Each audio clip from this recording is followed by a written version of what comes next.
Like Plato, Casey gave future explorers his own set of clues to the location of Atlantis. He prophesied that parts of Atlantis would be discovered in the late 1960s. The Bimini Road was discovered in 1968.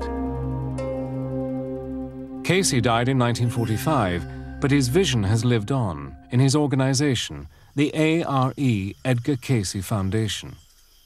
For 36 years, ARE has funded explorations to find evidence of the lost continent. The Littles are the current lead researchers of the ARE's Search for Atlantis project. One of the things we do is keep up with what's going on currently in archaeological research. We also take trips like this to just kind of scope out what some of these particular sites are that have been found and if there's any potential for future research. They work primarily on Andros Island, where they found a large underwater structure they call the Andros Platform in 2003. What really makes the case for the Andros Platform are several other factors. One is there are 3 tiers where beach rock stones, giant stones, sit on top of other beach rock stones. Natural beach rock doesn't do that, and they actually get higher as you go into deeper water. Natural beach rock doesn't do that either. The Littles believe the platform, like the Bimini Road, might have once been a breakwater where Atlanteans docked their ships in between long voyages. I have contacted some geologists about that particular area, some rather well-known geologists, not the ones that have worked before in these areas. I'd like totally fresh people. When they get a chance to go in and look, they will. But their big problem is funding. I mean, that's the truth. Funding is a major problem.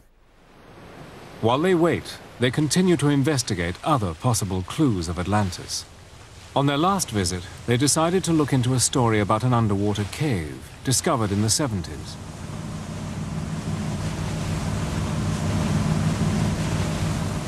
It's what's supposedly inside the cave that's the interesting part of this investigation. The researcher who found it, in 1973, Herb Sawinski, said he took this photograph of hieroglyphics on one of the cave walls. Was it authentic? He was skeptical. But if it is, this could be just the evidence the Littles are looking for. But on the way to the location Sawinski described to the Littles, the boat's motor failed. It demanded extreme measures. Even the camera crew was called into action to get the rapidly drifting boat a safe distance from shore, and the crew to high ground.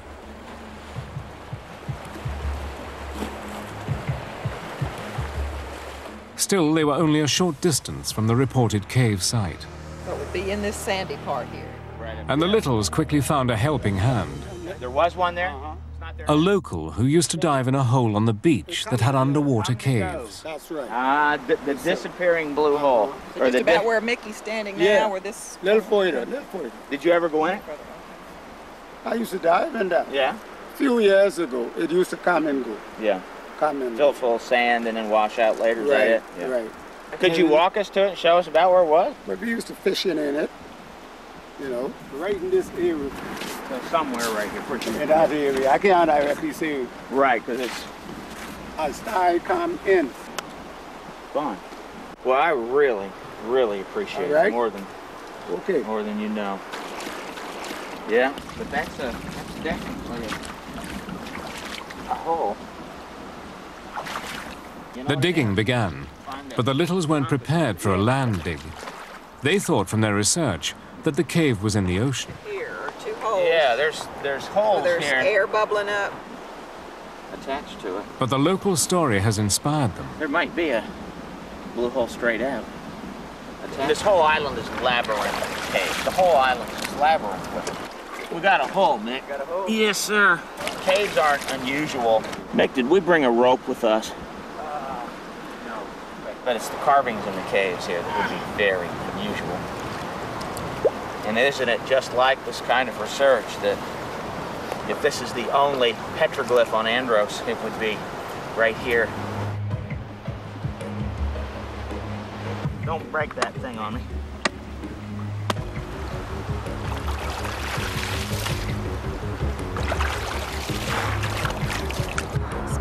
smells pretty weird here. Yeah.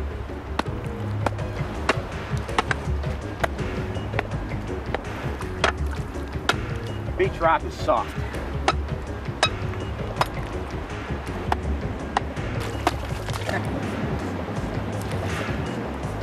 After an hour of digging, it was obvious that makeshift tools were inadequate to the task. If this was the cave where hieroglyphics were found, they were not going to find it on this expedition. That's it. Disappointed, yeah, in a way. But if it had been easy to find, if it had really been easy to find, somebody would have already found it and reported it. Sure, we're disappointed. However, what we found on all of these trips is that what seems to be bad luck oftentimes turns into good luck. You just have to be patient. And who knows, on our next trip, maybe the one that'll do it. There was one more piece of the puzzle to be followed up on Andros this trip. 2 years ago, the Littles met a 96-year-old local who claimed he lived on an ancient site where a temple once stood. A temple that, from his description, might have looked very much like those at the Mayan ruins in the Yucatan.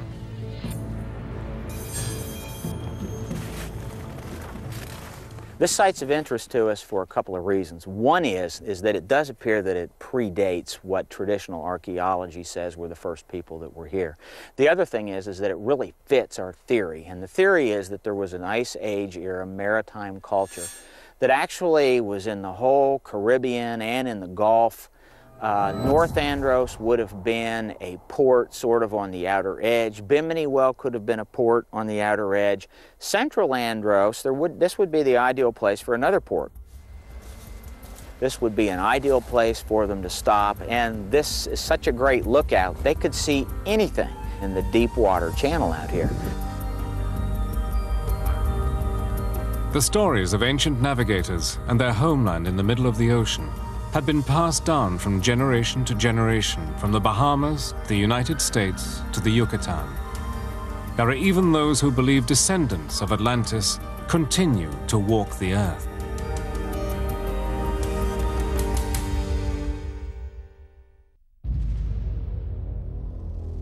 History lurks deep in the Yucatan Peninsula, hundreds of feet below the Earth's surface. In June 2002, filmmaker and diver Wes Skiles found something when he was diving here. Unbelievable what's down there. It's just beyond imagination.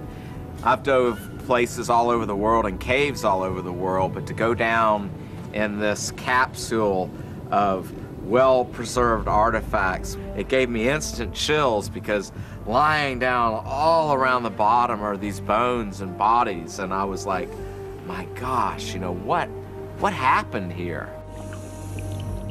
After Skiles contacted Mexican scientists, he led a team like this one to take a closer look.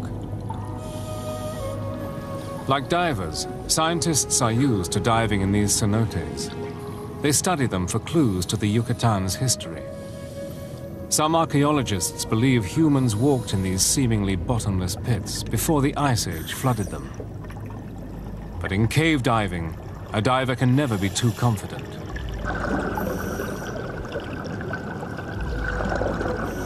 The team had to wind its way through water-filled caverns like these, with nothing but darkness in front of them. Some cave openings were so tight, they had to take off their tanks and equipment to squeeze through. Time was also a factor. Divers had just 40 minutes to get to the cave, 20 to work there, and 40 more to swim back before their air ran out. But the discovery they made would ultimately prove worth the risk.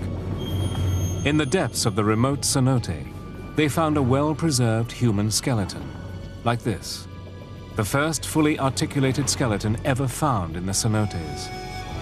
It was a major discovery, but there was even more to come. On additional expeditions, scientists would find other skeletons in other cenotes.